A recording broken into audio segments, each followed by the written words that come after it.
Yellow board ವಾಹನ ಮಾಲೀಕರಿಗೆ ಕೊನೆಗೂ ಸಾರಿಗೆ ಇಲಾಖೆ ಗುಡ್ ನ್ಯೂಸ್ ಒಂದನ್ನು ಕೊಟ್ಟಿದೆ.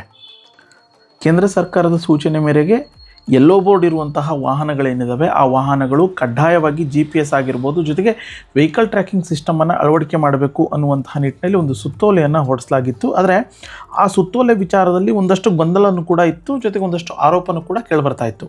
ಕಾರಣ, ರಾಜ್ಯ ಸಾರಿಗೆ ಇಲಾಖೆ 12 ಕಂಪನಿಗಳಲ್ಲಿ ನೀವು GPS ಆಗಿರ್ಬೋದು, ಹಾಗೆಯೇ ವೆಹಿಕಲ್ ಟ್ರ್ಯಾಕಿಂಗ್ ಸಿಸ್ಟಮನ್ನು ಅಳವಡಿಕೆ ಮಾಡ್ಬೋದು ಅನ್ನುವಂತಹ ನಿಟ್ಟಿನಲ್ಲಿ ಒಂದು ಸುತ್ತೋಲೆಯನ್ನು ಹೊರಡಿಸಿತ್ತು. ಆದರೆ ಈ ಟೆಂಡರನ್ನು ಪಡೆದಂತಹ 12 ಕಂಪನಿಗಳೇನಿದ್ದಾವೆ ಆ ಒಂದು ಕಂಪನಿಗಳು ಯೆಲ್ಲೋ ಬೋರ್ಡ್ ವಾಹನ ಮಾಲೀಕರು ಅಥವಾ ಚಾಲಕರು ಯಾರಾದರೂ ಕೂಡ ಕಂಪನಿ ಬಳಿ ಹೋಗಿ ವೆಹಿಕಲ್ ಟ್ರ್ಯಾಕಿಂಗ್ ಸಿಸ್ಟಮ್ ಆಗಿರ್ಬೋದು, ಜೊತೆಗೆ GPS ಅಳವಡಿಕೆಯನ್ನು ಮಾಡಬೇಕು ಅಂತಂದರೆ ಮನಸ್ಸಿಗೆ ಬಂದಂತೆ ದರವನ್ನು ವಿಧಿಸುವಂಥ ಕೆಲಸವನ್ನು ಮಾಡ್ತಾಯಿದ್ರು. ಇದು ಸಾಕಷ್ಟು ಟೀಕೆಗೂ ಕೂಡ ಕಾರಣ ಆಗಿತ್ತು, ಜೊತೆಗೆ ಆರೋಪಕ್ಕೂ ಕೂಡ ಕಾರಣ ಆಗಿತ್ತು. ಹೀಗಾಗಿ ಒಂದಷ್ಟು ವಾಹನ ಮಾಲೀಕರು ಕೋರ್ಟಿನ ಮೊರೆ ಕೂಡ ಹೋಗುವಂತಹ ಒಂದು ಸನ್ನಿವೇಶವೂ ಕೂಡ ನಿರ್ಮಾಣ ಆಗಿತ್ತು. ಅದೇ ರೀತಿ ಕೋರ್ಟಿಗೂ ಕೂಡ ಒಂದು ಅರ್ಜಿಯನ್ನು ಹಾಕಿದರು. ಕಾರಣ, ಮನಸ್ಸಿಗೆ ಬಂದಂಥ ರೀತಿಯಲ್ಲಿ ಟೆಂಡರ್ ಪಡೆದಿರುವಂತಹ 12 ಕಂಪನಿಗಳೇನಿದ್ದಾವೆ 12 ಕಂಪನಿಗಳು ದರವನ್ನು ವಿಧಿಸ್ತಾ ಇದ್ದಾವೆ.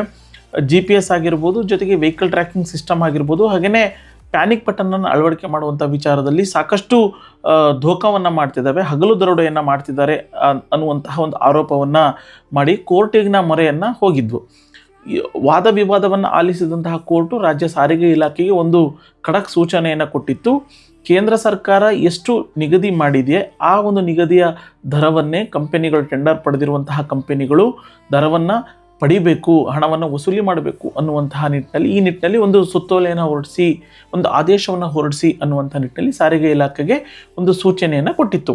ಅದರ ಪ್ರಕಾರ ಇವತ್ತು ರಾಜ್ಯ ರಸ್ತೆ ಸಾರಿಗೆ ಸುರಕ್ಷತಾ ಇಲಾಖೆ ಅಂದರೆ ಸಾರಿಗೆ ಇಲಾಖೆಯ ಆಯುಕ್ತರು ಒಂದು ಸುತ್ತೋಲೆಯನ್ನು ಹೊರಡಿಸಿರುವಂಥದ್ದು. ಆ ಒಂದು ಸುತ್ತೋಲೆಯ ಅಂಶ ನಾವು ನೋಡ್ತಾ ಹೋಗೋದಾದರೆ ಇಂತಿಷ್ಟು ಅಂದರೆ ಟೆಂಡರನ್ನು ಪಡೆದಿರುವಂತಹ ಕಂಪನಿಗಳೇನಿದ್ದಾವೆ ಸಾರಿಗೆ ಇಲಾಖೆ ಅಂದರೆ RTO ಸೂಚನೆ ಮಾಡಿದಂತಹ ಅಥವಾ ನಿಗದಿ ಮಾಡಿದಂತಹ ದರವನ್ನು ಮಾತ್ರ ವೆಹಿಕಲ್ ಟ್ರ್ಯಾಕಿಂಗ್ ಸಿಸ್ಟಮ್ ಆಗಿರ್ಬೋದು ಅಥವಾ GPS ಆಗಿರ್ಬೋದು, ಹಾಗೆಯೇ ಪ್ಯಾನಿಕ್ ಬಟನನ್ನು ಅಳವಡಿಕೆ ಮಾಡುವಂಥ ಸಂದರ್ಭದಲ್ಲಿ ಹಣವನ್ನು ಪಡಿಬೇಕು. ಅದನ್ನು ಹೊರತುಪಡಿಸಿ ಹೆಚ್ಚಿನ ಹಣವನ್ನು ಪಡೆದಿದ್ದು ಗಮನಕ್ಕೆ ಬಂದಿದ್ದೇ ಆದಲ್ಲಿ ಅಂತಹ ಕಂಪನಿಗಳ ವಿರುದ್ಧ ಕ್ರಮವನ್ನು ಕೈಗೊಳ್ತೀವಿ ಅನ್ನುವಂಥ ನಿಟ್ಟಿನಲ್ಲಿ ಒಂದು ಸುತ್ತೋಲೆಯನ್ನು ಕೂಡ ಹೊರಡಿಸಿರುವಂಥದ್ದು. ಹಾಗಿದ್ರೆ ಸಾರಿಗೆ ಇಲಾಖೆ ಹೊರಡಿಸಿರುವಂತಹ ಸುತ್ತೋಲೆಯಲ್ಲಿ ಏನಿದೆ, ಯಾವೆಲ್ಲ ವೆಹಿಕಲ್ಗಳಿಗೆ ಎಷ್ಟೆಷ್ಟು ದರ ವಿಧಿಸಲಿಕ್ಕೆ ಅವಕಾಶ ಕಲ್ಪಿಸಲಾಗಿದೆ, ಜೊತೆಗೆ ಯಾವ ಮಾದರಿಯ ವಾಹನಗಳು ಎಷ್ಟು ಪ್ಯಾನಿಕ್ ಬಟನನ್ನು ಅಳವಡಿಕೆ ಮಾಡಬೇಕು ಅನ್ನುವಂಥದ್ದನ್ನು ನಾವು ನೋಡ್ತಾ ಹೋಗೋಣ. ಪ್ರಮುಖವಾಗಿ ಮಹಿಳಾ ಮತ್ತು ಮಕ್ಕಳ ಸುರಕ್ಷತೆ ದೃಷ್ಟಿಯಿಂದ ನಿರ್ಭಯ ಯೋಜನೆಯಡಿ ಸಾರ್ವಜನಿಕ ಸೇವಾ ವಾಹನಗಳು ಅಂದರೆ ಮಜಲು ವಾಹನ ಆಗಿರ್ಬೋದು, ಶಾಲಾ ವಾಹನ ಆಗಿರ್ಬೋದು, ಖಾಸಗಿ ಸೇವಾ ವಾಹನಗಳು, ಮ್ಯಾಕ್ಸಿ ಕ್ಯಾಬು, ಆಮೇಲೆ ಕಾಂಟ್ರಾಕ್ಟ್ ಬೇಸ್ಡ್ ಮೇಲೆ ಇರುವಂಥ ವಾಹನಗಳಾಗಿರ್ಬೋದು, ಮೋಟಾರ್ ಕ್ಯಾಬ್ಗಳಾಗಿರ್ಬೋದು, ಹಾಗೆಯೇ ನ್ಯಾಷನಲ್ ಹೈವೇ ಪಡೆದಿರುವಂತಹ ಗೂಡ್ಸ್ ಸಾಗಾಟ ಮಾಡುವಂಥ ವಾಹನಗಳು, ಈ ಎಲ್ಲ ವಾಹನಗಳು ವೆಹಿಕಲ್ ಲೊಕೇಶನ್ ಟ್ರ್ಯಾಕಿಂಗ್ ಡಿವೈಸ್ ಮತ್ತು ಎಮರ್ಜೆನ್ಸಿ ಪ್ಯಾನಿಕ್ ಬಟನನ್ನು ಕಡ್ಡಾಯವಾಗಿ ಅಳವಡಿಸಬೇಕು ಅನ್ನುವಂಥ ನಿಟ್ಟಿನಲ್ಲಿ ಕೇಂದ್ರ ಸರ್ಕಾರ ಒಂದು ಆದೇಶವನ್ನು ಹೊರಡಿಸಿತ್ತು. ಅಂದರೆ ಕೇಂದ್ರ ಮೋಟಾರು ವಾಹನ ನಿಯಮ 1989 ನಿಯಮ 125H ಅಡಿಯಲ್ಲಿ ಈ ಒಂದು ಸುತ್ತೋಲೆಯನ್ನು ಹೊರಡಿಸಿತ್ತು. ಇದರ ಪ್ರಕಾರ ಕರ್ನಾಟಕ ರಾಜ್ಯ ಸಾರಿಗೆ ಇಲಾಖೆ ವೆಹಿಕಲ್ ಲೊಕೇಶನ್ ಟ್ರ್ಯಾಕಿಂಗ್ ಡಿವೈಸ್ ಅಂದರೆ VLT ಡಿವೈಸ್ ಮತ್ತು ಎಮರ್ಜೆನ್ಸಿ ಪ್ಯಾನಿಕ್ ಬಟನನ್ನು ಅಳವಡಿಕೆ ಮಾಡಬೇಕು ಅಂತ ಹೇಳಿ ಸುಮಾರು 12 ತಯಾರಿಕಾ ಕಂಪನಿಗಳಿಗೆ ಟೆಂಡರನ್ನು ಕರೆಯಲಾಗಿತ್ತು. ಆ ಒಂದು ಟೆಂಡರ್ನ ಪ್ರಕಾರ ಸುಮಾರು 12 ಕಂಪನಿಗಳು ಅರ್ಹತಾ ಪತ್ರವನ್ನು ಅಂದರೆ ಸಾರಿಗೆ ಇಲಾಖೆಯಿಂದ ಒಂದು ಅನುಮತಿಯನ್ನು ಕೂಡ ಪಡೆದಿದ್ದು.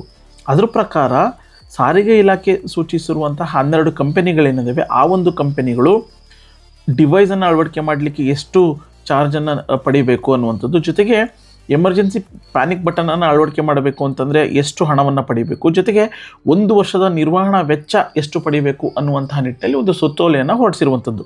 ಅದರ ಪ್ರಕಾರ ಒಂದು ವೆಹಿಕಲ್ VLT ಅಂದರೆ ವೆಹಿಕಲ್ ಲೊಕೇಶನ್ ಟ್ರ್ಯಾಕಿಂಗ್ ಡಿವೈಸನ್ನು ಅಳವಡಿಕೆ ಮಾಡಬೇಕು ಅಂತಂದರೆ 5,424 ರೂಪಾಯಿ ಹಣವನ್ನು ಮಾತ್ರ ಪಡಿಬೇಕಾಗತ್ತೆ. ಜೊತೆಗೆ ಎಮರ್ಜೆನ್ಸಿ ಬಟನನ್ನು ಪ್ಯಾನಿಕ್ ಬಟನನ್ನು ಅಳವಡಿಕೆ ಮಾಡಬೇಕಂದ್ರೆ ಒಂದು ಎಮರ್ಜೆನ್ಸಿ ಪ್ಯಾನಿಕ್ ಬಟನ್ಗೆ 325 ರೂಪಾಯಿ ಹಣವನ್ನು ಕಲೆಕ್ಟ್ ಮಾಡಬೇಕಾಗತ್ತೆ.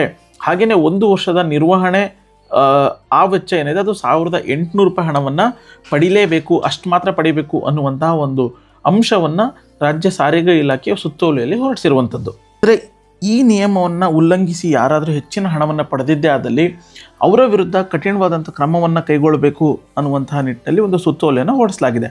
ಅಂದರೆ ಒಂದು ಮೋಟಾರ್ ಎಕ್ಸಾಂಪಲ್ ಹೇಳೋದಾದರೆ ಒಂದು ಮೋಟಾರ್ ಕ್ಯಾಬ್ ಒಂದು ಕಾರು ಅಂತ ಬರುವಂಥದ್ದಾದರೆ ಸೀಟಿಂಗ್ ಕೆಪಾಸಿಟಿ 4+1 ಅಂದರೆ 4 ಜನ ಪ್ಯಾಸೆಂಜರ್ಸು ಒಬ್ಬ ಡ್ರೈವರು ಅಂತ ಬರೋದಾದರೆ ಆ ಒಂದು ಮೋಟಾರ್ ಕ್ಯಾಬಿಗೆ 3 ಪ್ಯಾನಿಕ್ ಬಟನ್ ಕಡ್ಡಾಯವಾಗಿ ಅಳವಡಿಕೆ ಮಾಡಲೇಬೇಕಾಗುತ್ತೆ.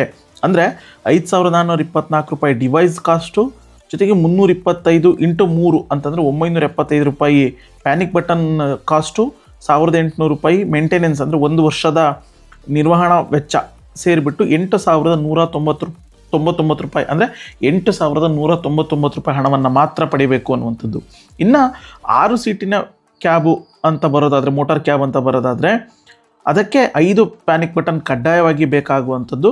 5,424 ರೂಪಾಯಿ ಡಿವೈಸ್ ಚಾರ್ಜು, 325 × 5 ಅಂತಂದರೆ 1,625 ರೂಪಾಯಿ ಪ್ಯಾನಿಕ್ ಬಟನ್ ಚಾರ್ಜು, ಜೊತೆಗೆ 1,800 ರೂಪಾಯಿ, ಟೋಟಲ್ಲು 8,849 ರೂಪಾಯಿ ಮಾತ್ರ ಹಣವನ್ನು ಪಡಿಬೇಕು ಅನ್ನುವಂಥದ್ದು. ಇನ್ನು ಮ್ಯಾಕ್ಸಿ ಕ್ಯಾಬ್ ಅಂತ ಬರೋದಾದರೆ 7 ಸೀಟಿನ ಮ್ಯಾಕ್ಸಿ ಕ್ಯಾಬ್ಗೆ 5 ಪ್ಯಾನಿಕ್ ಬಟನ್ನು, ಹಾಗೆಯೇ 12 ಸೀಟಿನ ಮ್ಯಾಕ್ಸಿ ಕ್ಯಾಬಿಗೆ 6 ಪ್ಯಾನಿಕ್ ಬಟನ್ ಅಂತ ಬರೋದಾದರೆ 7 ಸೀಟಿನ ಮ್ಯಾಕ್ಸಿ ಕ್ಯಾಬ್ಗೆ 8,849 ರೂಪಾಯಿ ಆದರೆ 12 ಸೀಟಿನ ಮ್ಯಾಕ್ಸಿ ಕ್ಯಾಬ್ಗೆ 9,174 ರೂಪಾಯಿ ಹಣವನ್ನು ಪಡಿಬೇಕು ಅನ್ನುವಂಥದ್ದು. ಇನ್ನು ಪ್ಯಾಸೆಂಜರ್ಸ್ ಬಸ್ಸು ಅಂತ ಬರೋದಾದರೆ 21 ಸೀಟಿನ ಪ್ಯಾನಿಕ್ ಬಟನ್ಗೆ 21 ಸೀಟಿನ ಕೆಪಾಸಿಟಿ ಇರುವಂತಹ ಪ್ಯಾಸೆಂಜರ್ ಬಸ್ಸಿಗೆ ಕನಿಷ್ಠ 7 ಪ್ಯಾನಿಕ್ ಬಟನ್ ಬೇಕಾಗುತ್ತೆ. ಇನ್ನು 30 ರಿಂದ 40 ಸೀಟಿಂಗ್ ಕೆಪಾಸಿಟಿ ಇರುವಂತಹ ಬಸ್ ಅಂತ ನಾವು ಬರೋದಾದರೆ ಸುಮಾರು 9 ಪ್ಯಾನಿಕ್ ಬಟನ್ ಬೇಕಾಗುತ್ತೆ. ಹಾಗೆಯೇ 50 ಸೀಟಿಂಗ್ ಕೆಪಾಸಿಟಿ ಇರುವಂತಹ ಪ್ಯಾಸೆಂಜರ್ ಬಸ್ಸಿಗೆ 12 ಪ್ಯಾನಿಕ್ ಬಟನ್ ಬೇಕಾಗುತ್ತೆ. ಅಂದರೆ 21 ಸೀಟಿನ ಪ್ಯಾಸೆಂಜರ್ ಬಸ್ಸಿಗೆ 7 ಪ್ಯಾನಿಕ್ ಬಟನ್ ಅಂತ ಸೇರೋದಾದರೆ 9,499 ರೂಪಾಯಿ ಆಗುತ್ತೆ. ಹಾಗೆಯೇ 30 ಸೀಟಿಂದ 40 ಸೀಟಿಗೆ ಅಂತ ನಾವು ಬರೋದಾದರೆ 9 ಪ್ಯಾನಿಕ್ ಬಟನ್ ಬೇಕಾಗುತ್ತೆ. ಸುಮಾರು 10,149 ಹಣವನ್ನು 149 ರೂಪಾಯಿ ಹಣವನ್ನು ಮಾತ್ರ ಪಡಿಬೇಕಾಗುತ್ತೆ. ಹಾಗೆಯೇ 50 ಸೀಟಿಂಗ್ ಕೆಪಾಸಿಟಿ ಇರುವಂತಹ ಬಸ್ಸು ಅಂತ ಬರೋದಾದರೆ 12 ಪ್ಯಾನಿಕ್ ಬಟನ್ ಬೇಕಾಗುತ್ತೆ. ಇದಕ್ಕೆ 11,124 ರೂಪಾಯಿ ಮಾತ್ರ ಹಣವನ್ನು ಪಡಿಬೇಕು ಅನ್ನುವಂತಹ ಒಂದು ಸುತ್ತೋಲೆಯನ್ನು ಹೊರಡಿಸಿರುವಂಥದ್ದು. ಇನ್ನು ಗೂಡ್ಸ್ ವೆಹಿಕಲ್ ಆಗಿರ್ಬೋದು, ಹಾಗೆಯೇ ರಾಷ್ಟ್ರೀಯ ಹೆದ್ದಾರಿ ಅಂದರೆ ನ್ಯಾಷನಲ್ ಪರ್ಮಿಟ್ ಪಡೆದಿರುವಂತಹ ವಾಹನಗಳೇನಿದ್ದಾವೆ ಆ ಒಂದು ವಾಹನಗಳ ವೆಚ್ಚವನ್ನು ನಾವು ನೋಡ್ತಾ ಹೋಗೋದಾದರೆ ಅದಕ್ಕೆ ಕೇವಲ 1 ಪ್ಯಾನಿಕ್ ಬಟನ್ ಮಾತ್ರ ಸಾಕಾಗುತ್ತೆ. ಅಂದರೆ ಸುಮಾರು 5,424 ರೂಪಾಯಿ ಡಿವೈಸ್ ಕಾಸ್ಟ್ ಆಗುತ್ತೆ, 325 ರೂಪಾಯಿ ಪ್ಯಾನಿಕ್ ಬಟನ್ ಕಾಸ್ಟ್ ಆಗುತ್ತೆ, 1,800 ರೂಪಾಯಿ ನಿರ್ವಹಣೆ ಅಂದರೆ ಮೇಂಟೆನೆನ್ಸ್ ಕಾಸ್ಟ್ ಸೇರಿಬಿಟ್ಟು 7,549 ರೂಪಾಯಿ ಮಾತ್ರ ಹಣವನ್ನು ಪಡಿಬೇಕು ಅನ್ನುವಂತಹ ಒಂದು ಆದೇಶವನ್ನು ಸಾರಿಗೆ ಮತ್ತು ರಸ್ತೆ ಸುರಕ್ಷತಾ ಇಲಾಖೆ ಆಯುಕ್ತರು ಹೊರಡಿಸಿರುವಂಥದ್ದು. ಅಂದರೆ ಈ ಹಿಂದಿನ ದಿನಗಳಲ್ಲಿ ನಾವು ಗಮನಿಸ್ತಾ ಹೋಗೋದಾದರೆ ಒಂದು ಪ್ಯಾನಿಕ್ ಬಟನನ್ನು ಒಂದು ಕಾರಿಗೆ ಪ್ಯಾನಿಕ್ ಬಟನನ್ನು ಅಳವಡಿಕೆ ಮಾಡಬೇಕು ಅನ್ನುವಂಥದ್ದಾದರೆ ಕನಿಷ್ಠ 12 ರಿಂದ 13,000 ರೂಪಾಯಿ ಹಣವನ್ನು ಪಡಿತಾ ಇರುವಂಥದ್ದು. ಈ ಕುರಿತಂತೆ ವಿಸ್ತಾರವಾದಂತಹ ವರದಿಯನ್ನು ಕೂಡ ದಿ ನ್ಯೂಸ್ ಮಿರರ್ ಪ್ರಕಟ ಮಾಡುವಂಥ ಕೆಲಸವನ್ನು ಮಾಡಿತ್ತು. ಜೊತೆಗೆ ಸಾರಿಗೆ ಇಲಾಖೆ ಗಮನಕ್ಕೆ ತರುವಂಥ ಕೆಲಸವನ್ನು ಕೂಡ ಮಾಡಿತ್ತು. ಹೀಗಿದ್ದರೂ ಕೂಡ ಸಾರಿಗೆ ಇಲಾಖೆಯ ಒಂದಷ್ಟು ಅಧಿಕಾರಿಗಳು ಅಂದರೆ ಯಾರು ಇದನ್ನು ಜಾರಿಗೆ ತಂದರು, ಪ್ಯಾನಿಕ್ ಬಟನನ್ನು ಅಳವಡಿಕೆ ಮಾಡಬೇಕು ಅದರ ಉಸ್ತುವಾರಿ ಯಾರು ವಹಿಸಿದ್ರು ಅವರು ಕೂಡ ಒಂದಷ್ಟು ಪ್ರಯತ್ನವನ್ನು ಮಾಡಿದರೂ ಕೂಡ ಕಂಪನಿಗಳು ಅಂದರೆ ಟೆಂಡರನ್ನು ಪಡೆದಿದ್ದಂತಹ ಕಂಪನಿಗಳು ಸಾರಿಗೆ ಇಲಾಖೆಗೆ ಮೋಸವನ್ನು ಮಾಡುವಂಥ ಕೆಲಸವನ್ನು ಮಾಡ್ತಾಯಿದ್ರು. ಎಲ್ಲೂ ಕೂಡ ನಾವು ಹೆಚ್ಚಿನ ಹಣವನ್ನು ಪಡೀತಾ ಇಲ್ಲ